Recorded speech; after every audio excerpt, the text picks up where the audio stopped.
Eh bien, yo les gens, c'est le boss de l'informatique, j'espère que vous avez la forme, en tout cas moi ça va super. Aujourd'hui on se retrouve pour une nouvelle vidéo. Donc, en fait, cette vidéo devait sortir samedi, mais j'ai pas pu parce que j'étais malade, j'avais une gastro et elle a duré jusqu'à hier en fait. Et c'est pour ça que ça fait plus d'une semaine, presque 2 semaines maintenant que je n'ai pas sorti de vidéo. Donc voilà, j'en suis désolée. Donc maintenant cette vidéo va pouvoir commencer normalement. Alors aujourd'hui PC blabla numéro 2. Donc oui c'est ça, numéro 2. Donc premier point, je vais vous parler d'un PC portable que j'ai démonté récemment. Enfin que j'ai commencé à démonter récemment. Donc un PC portable MSI. What? C'est un PC portable MSI? Non, c'est bizarre. Vous avez vu le logo MSI? Eh ben si, c'est un MSI. Donc, ceci n'est pas un placement de produit. Hein, pour ceux qui voient les placements de produits partout, non, ce n'est pas un placement de produit. Donc, c'est un Megabook M670. Oui, qu'est-ce qu'il y a d'autre à dire? Rien de spécial. Hein. Voilà. Donc, quelques petites références que je voulais vous montrer. Donc, dans ce PC, j'ai récupéré ce petit AMD Sempron. Oui, c'est ça, c'est un AMD Sempron. C'est le premier AMD Sempron que j'ai, je n'en avais jamais eu auparavant, donc il est en très bon état. Donc, petit point sur CPU World.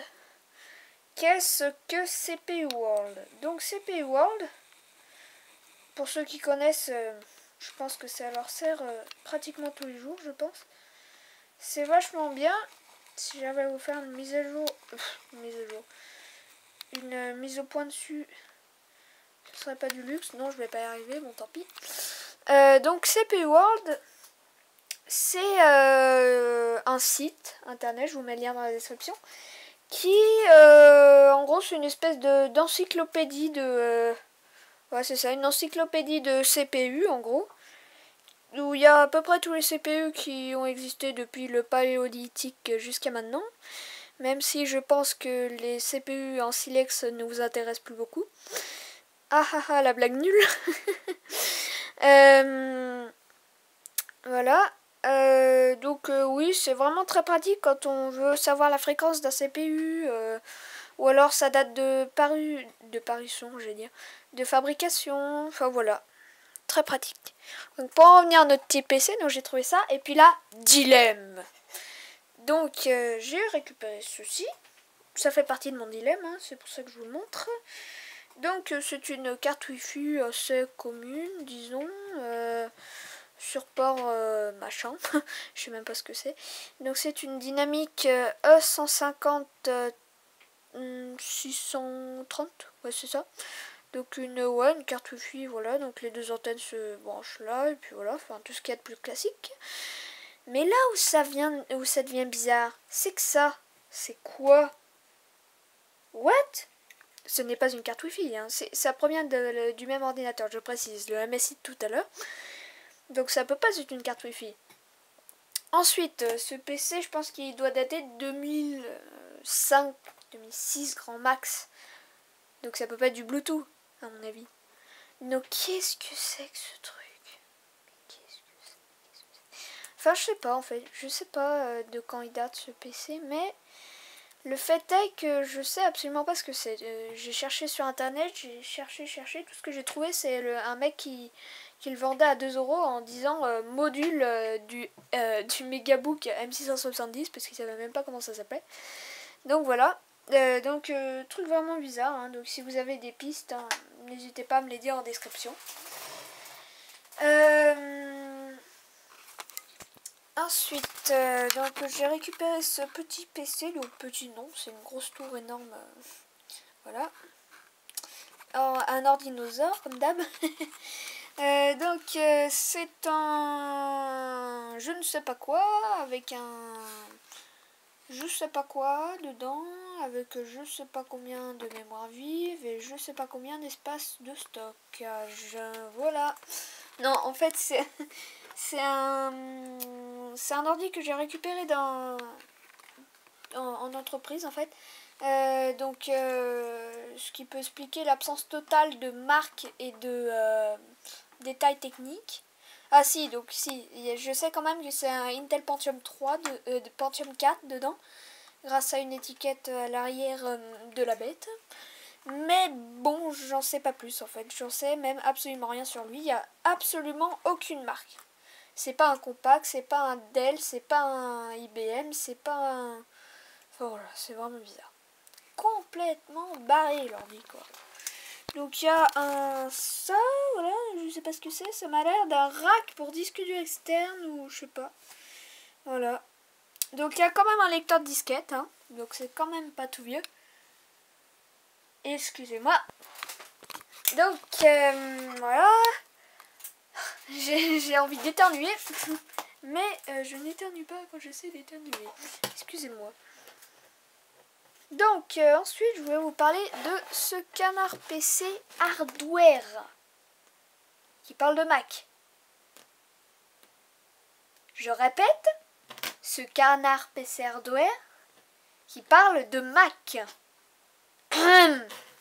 Ce canard PC hardware qui parle de Mac. C'est vachement classe, non? Non, en fait, oui, c'est un peu bizarre parce qu'ils n'ont pas trop l'habitude de parler des Macs, mais plutôt de les pourrir, si j'en crois les quelques magazines que j'ai trouvés avant. Enfin bref, enfin pas toujours, hein, mais voilà. Donc voilà, super beau hors-série de Canard PC, donc vraiment génial, hein, Canard PC Hardware, donc je précise bien Canard PC Hardware, parce qu'il y a aussi son homologue Canard PC, qui est fait par les mêmes gens, il me semble. Donc voilà, il y a pas mal de trucs, hein. Il y a, je vais pas trop montrer, mais voilà, des schémas, enfin voilà. Le super bon magazine du Mac avec des guides d'achat, il parle même du Hackintosh, l'alternative puissante et efficace, voilà. Donc le Macintosh, enfin le Hackintosh, donc qui s'écrit comme ceci, voilà. On sait déjà qu'est-ce que c'est, voilà. Le Hackintosh, donc pour ceux qui ne savent pas ce que c'est le principe d'installer macOS sur un PC. Voilà. Donc pour ceux qui aiment bien l'interface de Macintosh, mais qui n'aiment pas le fait que les Macintosh sont durs à démonter. Voilà. Donc c'est pas mal comme truc. Après, je sais pas, je suis pas sûre que ça marche comme l'éclair. Et puis c'est un système quand même assez lourd, je pense, macOS. Donc sur un vieux PC Pentium 4 IBM de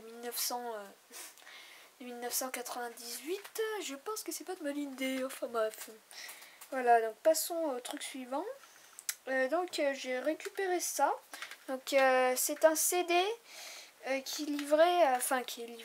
est en cadeau avec ce magazine. Donc magazine qui s'appelle Les Cahiers du Hacker, pirate informatique. Donc c'est le numéro 33, mais apparemment dans chaque magazine il y a, il me semble. Voilà. Donc c'est un magazine de défense un peu informatique. Enfin, voilà, il y a pas mal de trucs. Je vais pas trop montrer pour cause de propriété intellectuelle. C'est quand même pas terrible, mais enfin voilà, c'est pas mal, hein. C'est vachement bien comme magazine. Enfin, ouais, après, je trouve que quand même la plupart des magazines de informatique comme ça sont assez foutus pareil en fait. Si vous regardez par exemple un article de ce magazine, si vous le comparez avec un article de Linux France Magazine, et ben ça se ressent comme deux gouttes d'eau quoi. Je vais pas vous montrer à cause de la propriété intellectuelle, mais je vous conseille de regarder par vous-même, c'est vraiment flagrant. On dirait qu'ils sont tous à peu près foutus pareil. Donc voilà, donc dans ce magazine, j'ai trouvé ce petit CD là. Donc c'est un CD, ce n'est pas un CD bootable, hein. C'est marqué la trousse à outils du hacker, mais il faut faire gaffe. Parce que il y a plein de gens qui appellent les CD comme, je sais pas si j'en ai un sous la main là. Non, j'en ai pas un sous la main. J'aurais pu vous montrer. Ah, attendez. Il est là. J'arrive. 2 secondes.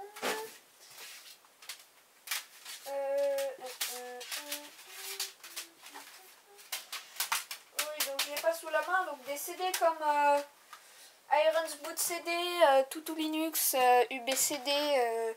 Voilà. D'ailleurs que il y a une playlist où il a fait plusieurs vidéos de la taverne de John John. La taverne de John John, que je rappelle, est une super chaîne que je conseille vraiment au niveau informatique et tout. Au même titre que Electronic Arts. Voilà.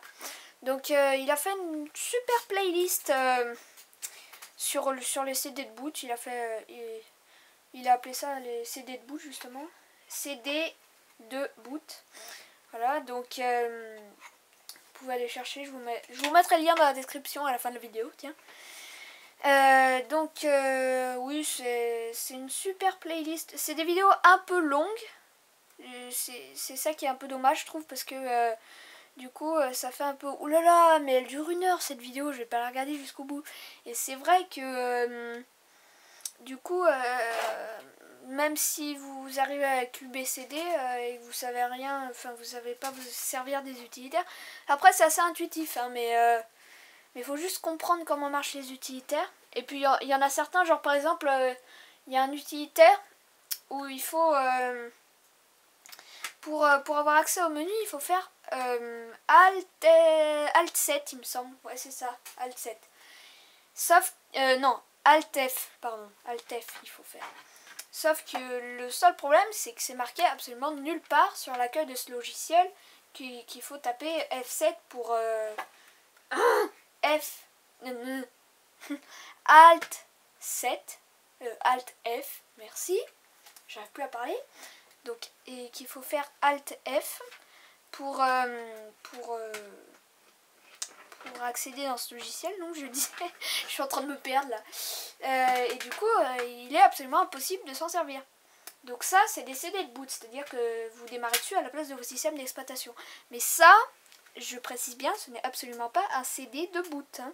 C'est juste un CD d'utilitaire de logiciel qui se lance sur Windows. D'ailleurs, c'est bien précisé hein, ici pour Windows. Voilà.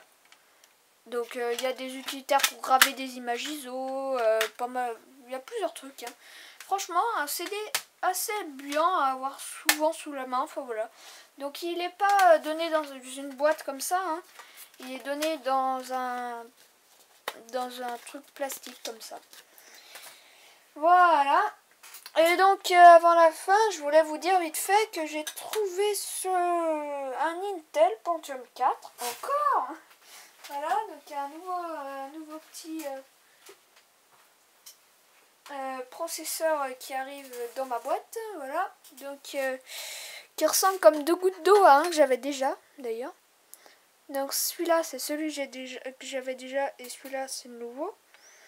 Donc il se ressemble comme 2 gouttes d'eau, hein, vous en conviendrez. C'est vraiment bizarre en fait. Enfin voilà, les processeurs jumeaux. Sauf que celui-là fait 1,6 GHz alors que celui-là fait 1,8. Mais bon, c'est quand même assez similaire comme mesure. Enfin voilà.